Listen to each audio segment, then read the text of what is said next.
आपके घर में कैंसर पेशेंट है, हेपेटाइटिस का पेशेंट है, किसी के साथ कोई क्रॉनिक इशू चल रहा है, तो क्या जो प्रेग्नेंट ख़वातीन हैं उनको इस चीज़ का ख्याल रखना है?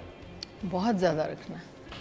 कैंसर तो कैच नहीं होता, लेकिन वो कैंसर जो अटैच्ड है वायरसेस से, तो आप वायरसेस से बहुत अवॉइड करें। ये बहुत काम ख़राब करते हैं अंदर जाके।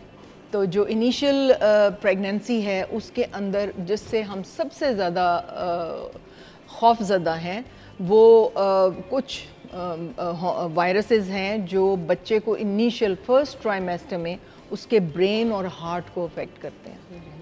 और किसी को अगर बहुत ज़्यादा ज़ुकाम है या आपके उसको अपर रेस्पिरेटरी इन्फेक्शन है तो प्लीज़ उसको अवॉइड करें। आपको नहीं पता कि ये आम फ्लू का वायरस है या ये वो वायरस है जिसने हार्ट और लंग्स के प्रॉब्लम्स करने हैं। बाहर के मुल्कों में क्योंकि हर एक की स्क्रीनिंग हो रही होती है, तो उन्होंने ये हमें जो किताबों में और जो हमें सिखाया गया है वो ये है कि अगर उस बच्ची को उस वायरस की इन्फेक्शन हुई है तो आप डिस्कस करें उसके साथ। अगर उसका IgM पॉजिटिव है, IgM का मतलब होता है वो इम्यूनोग्लोबुलिन्स जो अभी रिसेंट बनी है, और IgG जो है वो इम्यूनिटी बताता है कि अगर आपके अंदर IgG पॉजिटिव आ गए इसका मतलब है आप उसको रेजिस्टेंट हैं उस डिजीज़ के साथ। लेकिन IgM रीसेंट इन्फेक्शन बता रहा है और ये बता रहा है कि अभी उसने अपने सिपाही बनाए हैं बॉडी ने, अभी पूरी तरह से वो इम्यून नहीं है और वल्नरेबल है उसके लिए, और अभी उसको रीसेंट इन्फेक्शन हुई है।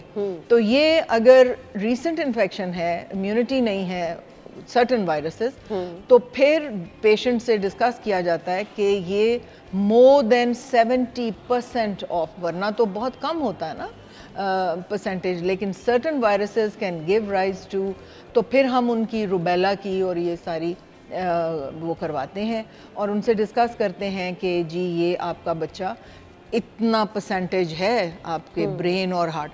जिनको तो 20 साल बाद वो प्रेगनेंसी मिली होती है वो तो डेफिनेटली नहीं, वो कहेंगे कि कोई बात नहीं हमारे तो फिर प्रेगनेंसी होनी। जिसके 11-12 बच्चे हैं तो वो नहीं चाहेगा कि उसका लो IQ के साथ बच्चा पैदा हो, हार्ट के प्रॉब्लम्स के साथ।